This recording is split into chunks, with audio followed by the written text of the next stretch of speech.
Xin chào các bạn. Hôm nay mình xin trình bày với các bạn cái món nem nướng cấp tốc với cái bịch gia vị bán sẵn.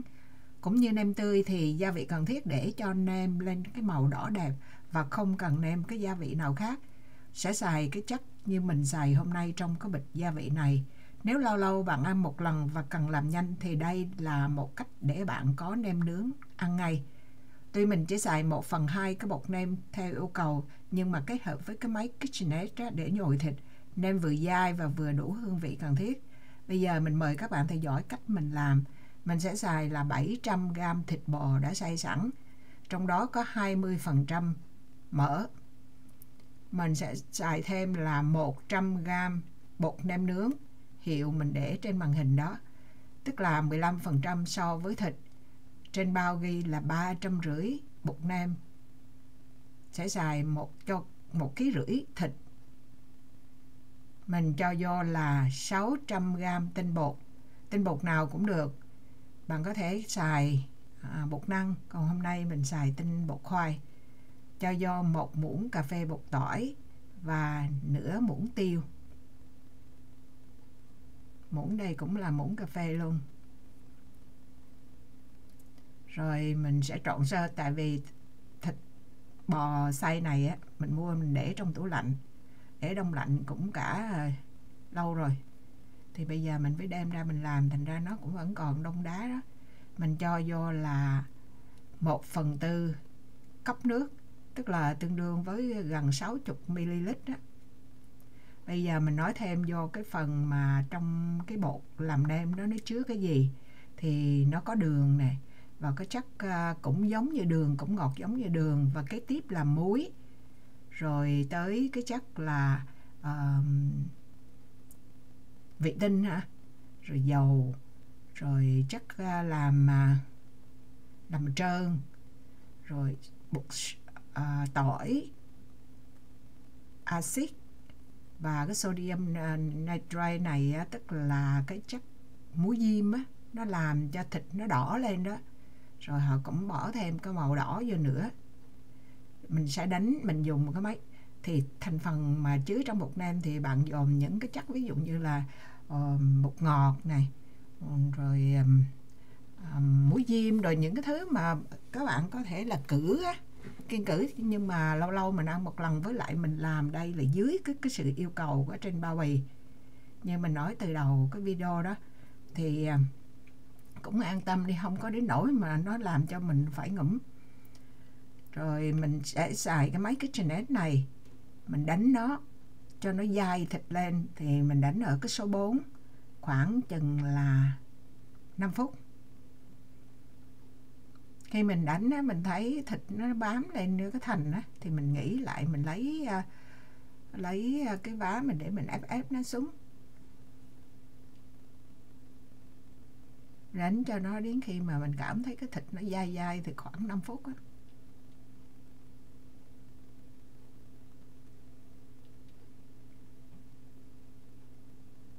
Xong rồi cho chạy tiếp. Cũng bắt đầu hồi nào cũng số thấp, rồi từ từ mình tăng lên, chứ mình để cho cái máy móc nó khởi động từ từ á.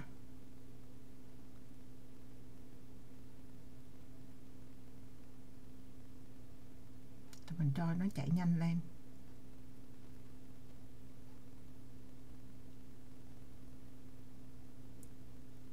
Người ta trên cái bịch họ bán đó, họ ghi là 1,5 kg thịt thì xài 350, cái bịch bột đó là 350 bột nem đó.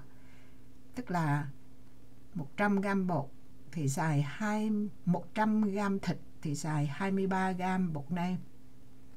Nhưng mà mình xài đây á, thì 700g thịt mà mình xài có 100g mà, tức là có 15% thôi. Mình đánh xong nó coi như là xong rồi. Mình thấy nó được thì mình lấy nó ra.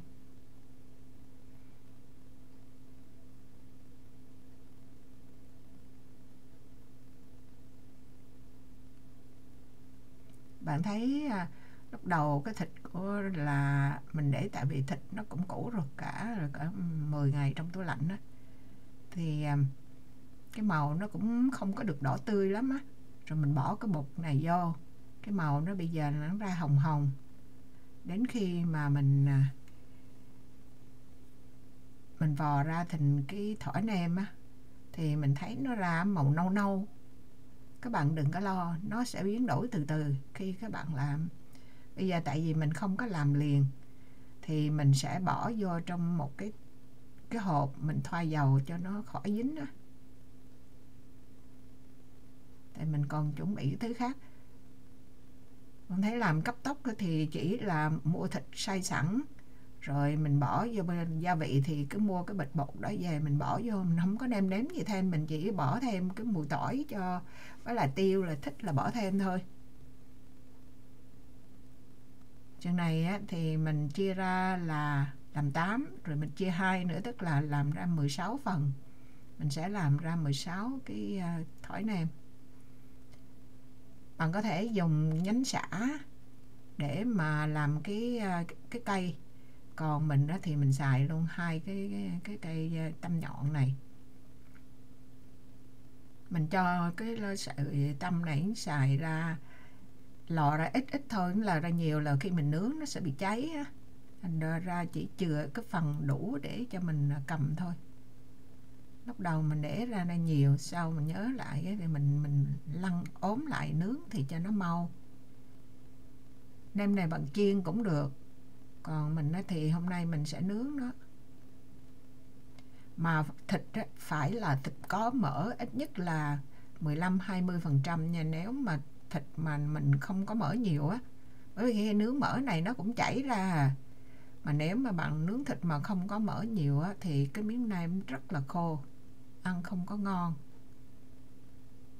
Này mình nướng chứ không phải mình chiên, thành ra nó mỡ nó sẽ chảy bớt ra. Bạn thấy bây giờ cái màu thịt á, nó ra màu nâu phải không? Nếu mà các bạn chưa từng làm xài cái loại bột này là các bạn có thể là lo sợ nó không biết nó có bị vấn đề gì không. Giống như cái này thành phần nguyên liệu cũng có muối diêm, cũng có những đường, những bột ngọt, dầu được có sẵn trong này á, axit rồi nữa. Thì trong cái nem mà làm nem tươi á, nem mà mình chỉ để ra qua vài ngày là tự nó thịt nó chín đi. Còn cái này thì mình đem nướng lên nó an toàn hơn một chút.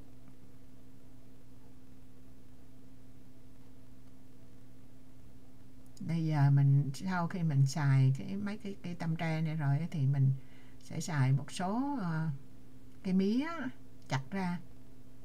Nhưng mà có người không có thích xài mía để bọc, vì cái trong mía này họ bán, họ hình như họ có nhúng đường vô quá ngọt đi.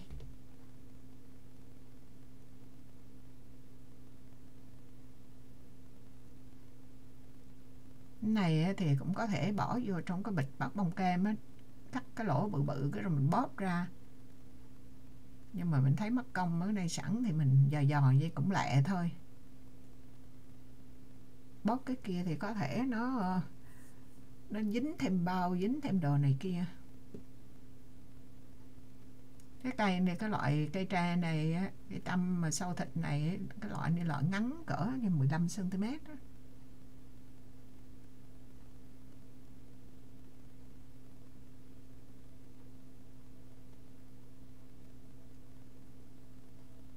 Chỉ đơn giản vậy thôi, là bằng nướng lên ra, bỏ qua ra cái lò nướng, có thể nướng air fry cũng được.